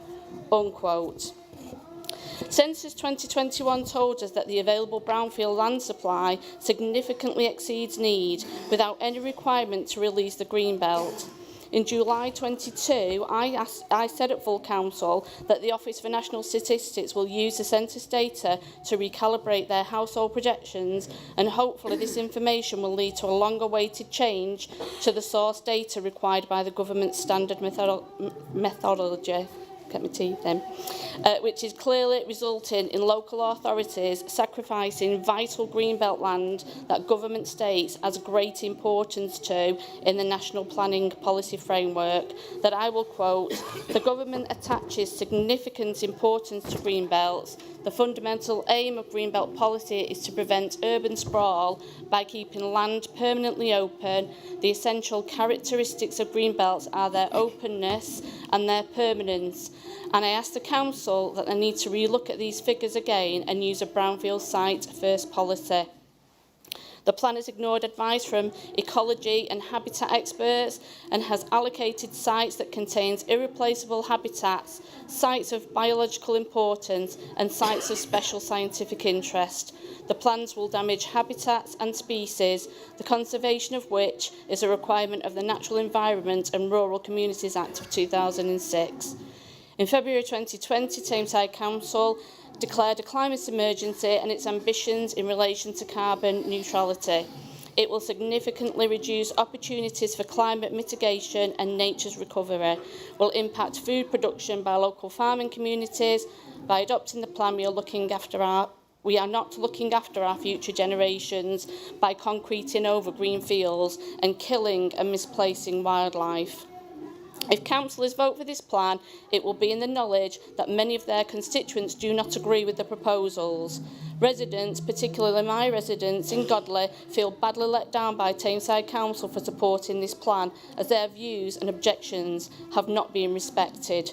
In brief, no infrastructure to roads, create massive traffic problems, terrible loss of wildlife, no town plans and turning the countryside into urban sprawl. Therefore, on the matter of adopting the Places for Everyone plan, the Conservative group will be voting against and will not adopt the plan. Thank you, Chair. Councillor Chadwick. Thank you, Chair. On Wednesday the 14th of February, as we all know, the Planning Inspector released their report to the Greater Manchester Combined Authority regarding the examination of Places for Everyone. A few points are lifted out from that report regarding Gapethorne Lane and Bowlake are as follows. The Planning Inspector admitted at point 611 that the allocation would result in moderate to high harm to the Greenbelt. The allocation would result in moderate to high harm to the Greenbelt. In particular, it would weaken the gap between Hyde and Woodley. The role of the areas in checking the unrestricted sprawl of G-Cross, Grieve and Woodley would also be diminished to an extent. In point 621, the Planning Inspectorate does not believe that there will be severe residual cumulative impacts on the road network. However, the cumulative effects of both allocations have been assessed, and subject to the mitigation identified being in place, the development is not expected to result in severe residual cumulative impacts on the road network. I don't believe the Planning Inspectorate has travelled along Stockport Road towards Woodley and vice versa in rush hour or at school time or on a Saturday or Sunday going towards Stockport. Thirdly, the Planning Inspectorate conclude at point 624, as they have with every allocation, that subject to the main modifications set out above, we are satisfied that policy JPA 32 south of Hyde is justified, consistent with national policy, and would be effective in achieving sustainable development. It would appear that the Planning Inspectorate have given the green light to Tameside Labour's Greenbelt grab in Hyde. And especially with Councillor Warrington's now infamous ramming bulldozers down throats. Conservatives in Tameside have been on the side of local residents since day one. I took part in the 2 Greenbelt marches, campaigned with residents, and attended the meeting with residents at the Planning Inspectorate hearing last year in Manchester. And of course, we know whose side the Hyde-Werneth Labour councillors are on. That has been evident from day one. Councillor Fitzpatrick and Councillor Lamb, who represent Hyde-Werneth, have ignored local residents as they have both voted to destroy the Greenbelt at every chance they've got in this chamber. Councillor Fitzpatrick's lust for destroying the Greenbelt spoke at the Godley Green application in this room to tarmac Godley Green, where the councillors on that panel, apart from Councillor Dickinson, voted in favour to destroy it. Shameful. The majority of local residents in Hyde-Werneth and Hyde-Godley will agree with myself and Councillor Colborne that Places for Everyone has been a stitch-up from day one, including the old GMSF, and that, Chair, is a fact. Thank you. Councillor Barry Holland. It's on, Jackie. Yeah. It's rather rich, the Tory party coming in here and talking about brownfield sites, especially as we're sitting in this building now, because within 200 yards of this, there are 4 brownfield sites, and I'd like to go through them with you. Next door is the Bath site. There's a board up that says the first units are expected to be released in 2019. Next door is the Victoria Mill. My colleague, David Mills, spent an awful lot of time trying to get the owners or contact the owners. It was difficult because they're in Doha in the Middle East to take some of the building down, because there was a regular visit from the fire service and kids were in there. They've had planning permission for over 10 years for about 180 odd units. Across the road, the old Royal Oak pub. I've had planning permission for over 10 years for about 18 flats. Come further up the road, as you're coming into Droylsden, is the Old Moss Tavern, and again, planning permission was granted over 10 years ago for a block of flats. My colleague Susan Quinn tells me it's been sold 3 or 4 times. Nobody on the Labour side wants to build on the Greenbelt if we can avoid it. But you want to tell your friends in the city who are sitting on land banks to get busy and start building. There he is. Councillor Fitzpatrick.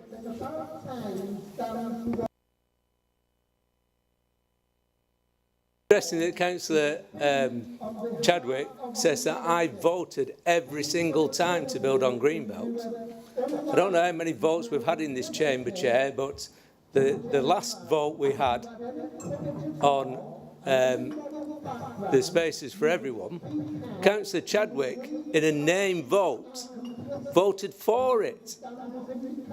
It's in a name vote in this council chamber. It's in the minutes, July 2021.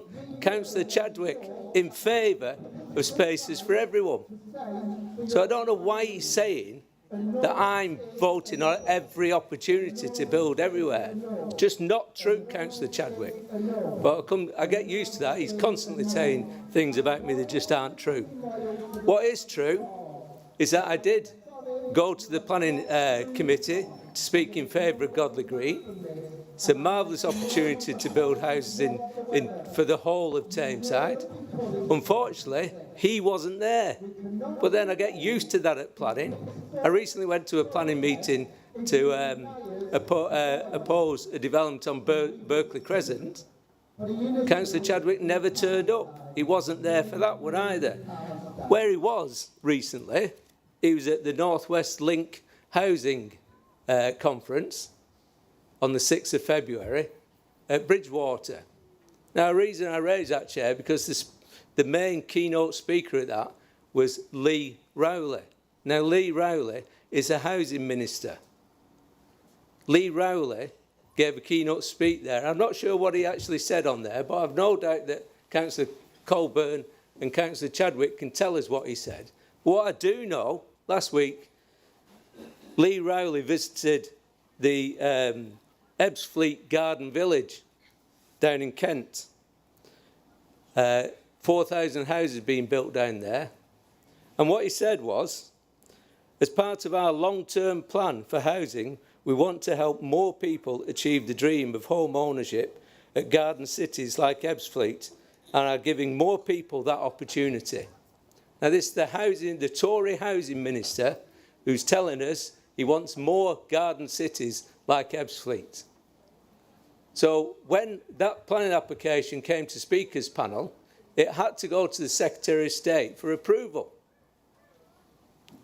Lee Rowley, I believe that was, who approved it. So it wasn't only Tameside Council that approved the housing at Godley Green. It was their minister, their Tory minister, who approved that housing planning application for Godley Green. Now, we find this with the local Tories here. Their government tells us we must build more houses. We have to build on Godley Green because we haven't got enough brownfield sites. And that's quite clear in the document. If you read the document, it tells us we haven't got enough brownfield sites in Tameside to build all the houses that we need. And if we don't, Councillor Cooney's pointed it out, if we don't build the houses we need, we end up like Stockport, where they get imposed houses on them. The 200 houses was overturned. They refused it. That was overturned by the Tory Secretary of State, and those houses will now be built. Now, that is the issue here. We either control the development in Tameside, and we can control that, say what we want, or we leave it to the developer. And the truth is, the developer would develop 4,000 houses on Godley Green. That's the truth of the matter, because they're just after the profit. We've got to control that development, and by us approving that, and by us approving this plan today, we can control the development in Tameside. And that's what it's about. We're not going to have a developer coming in and concreting over the whole of Godley Green and putting 4,000 houses up there with no infrastructure, because that's the alternative to this. And you keep misleading the people of Hyde, Councillor Colburn and Councillor Chadwick, that is an opportunity. If you stop that housing, nothing will happen. That's not true. If we didn't approve that planning application, we would get 4,000 houses built on Godley Green with no infrastructure whatsoever. And that's the truth of the matter. But it's something that the Tories are used to. We get told by the Tory government to increase our council tax. We don't have a choice in that. They've cut us budgets massively, and we've got to increase our council tax. Yet they come here and vote no to the budget. It's typical of them. They've done this year after year. They don't follow. Their government are imposing things on us, and they stand up here and say, we can't do that, you shouldn't do that, we're opposed to it. Well, if you're opposed to it, stand as independents. Don't be Tory don't be Tory councillors. I know Councillor Chadwick used to be in UKIP, and then he switched to the Tories, same as Councillor Colburn did. But they've got to start adopting the Tory policies, because you keep coming to this chamber and telling us we're doing wrong, but it's your Tory policies that are making us do these things. And just for Councillor Chadwick, I agree with the speaker outside. Shame on you, Councillor Billington, for raising immigration as the issues that's causing our problems in Britain. Absolute disgraceful statement for any councillor in this chamber to start trying to divide our multicultural community the way that Councillor Billington did tonight. That's an absolute disgrace, and shame on you, Councillor Billington.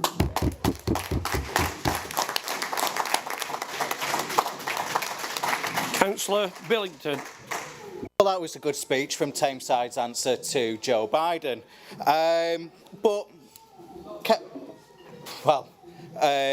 You go on about the vote that happened under Councillor Warrington. I know which one you're referring to.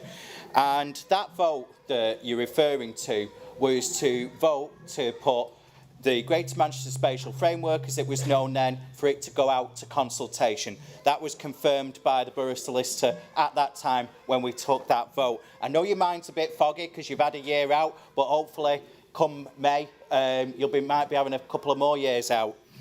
I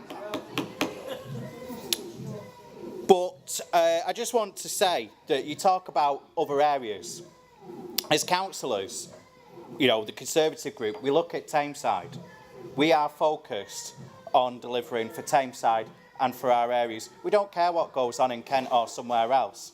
We want the best for this area here. Beg your pardon? No, we're not. Can we have one meeting, please? No interruptions.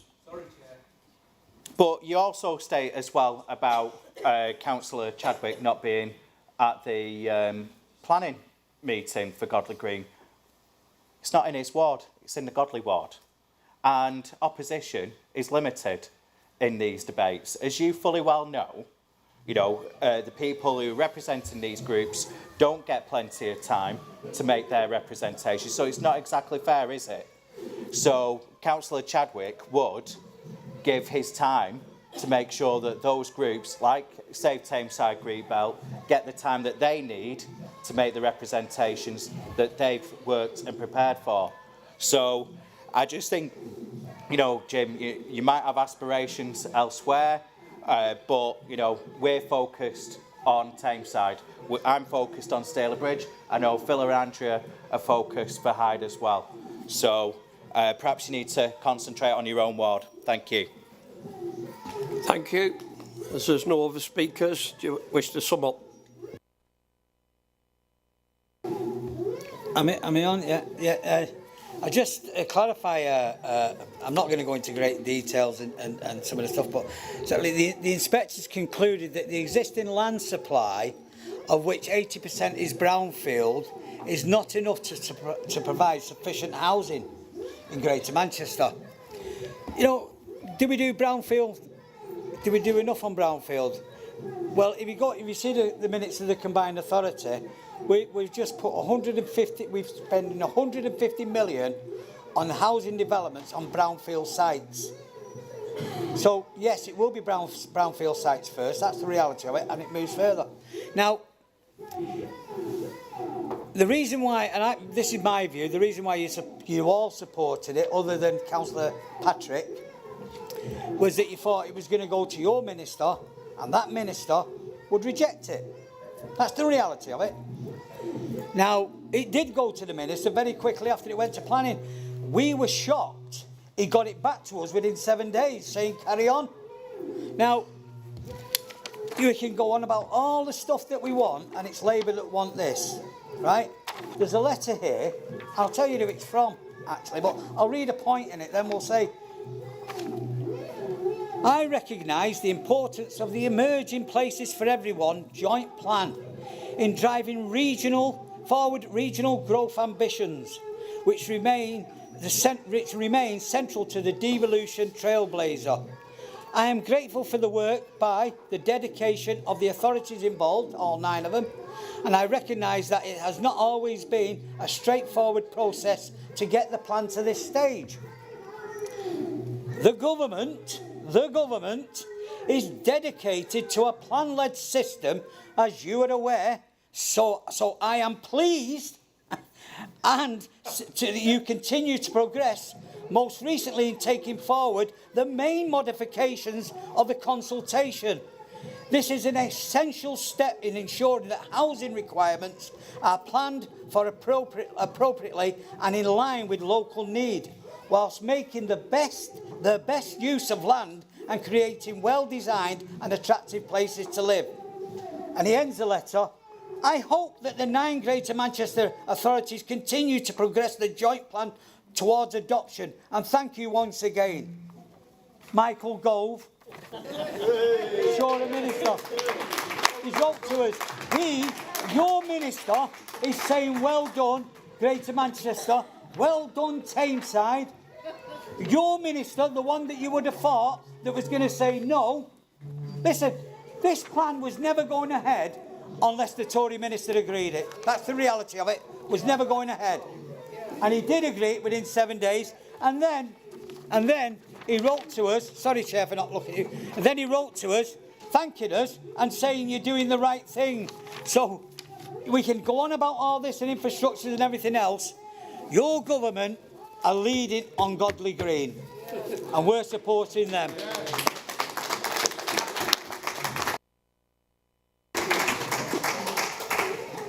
Right. Places for everybody's been moved and seconded. All those in favour? That's carried. And move on to the next item. Well, it's carried. We know who's objecting. 1, 2, 3, 4, 5, 6. All right. We're now moving on to agenda item 10, a corporate plan. Councillor Cooney to move. Chair, formally. That's seconded. Second that, Chair, yeah. Any questions or comments on this plan? No? All those in favour? Please show. Carried. Thank you. I'll go on to agenda item 11, meeting of the Democratic Process Working Group. Councillor Cooney. Chair, move that, but would remind people, if you look at minute 12 and the recommendations of minute 13 concerning the mayoralty be agreed, so that we will change it now in future after the next deputy becomes a mayor. Thereafter then it will be based on service as a councillor. You will qualify under that way. And the second one, or the deputy, will be the second one with that qualifies. There's a criteria there if you refuse it or you don't want it, whatever, and that's laid out in the report. So I'd just say I'd move that, Chair, and with that recommendation. Is that seconded? Second that, Chair. Any questions or comments on it? No? You all in favour then?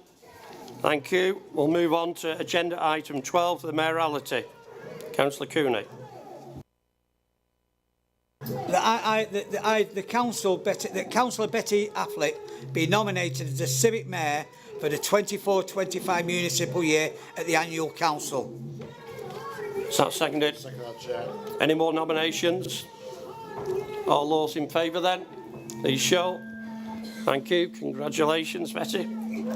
We now move to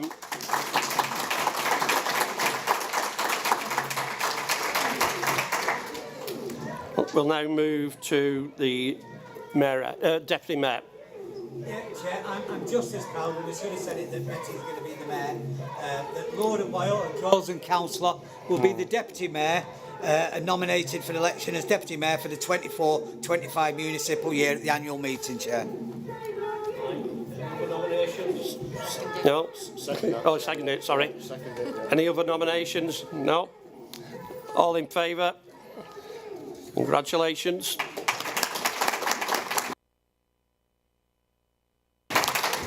Item 13 is a calendar for the meetings in the next municipal year. Is that moved? Moved it, Chair. It's seconded. Any questions or comments? All in favour, please show. Thank you. Item 14, appointments to council bodies. Councillor Cooney. Move that Councillor Fitzpatrick be added to the membership of the Democratic Process Working Group, Chair. Second that, Chair. Thank you. Any questions or comments on that? No? We'll now move on to agenda item 15, arrangements for the annual council. That is for noting. Agenda item 16, questions under standing order 17.2. That I have not received any. Agenda item 17, urgent items. I don't have any. So this concludes the meeting.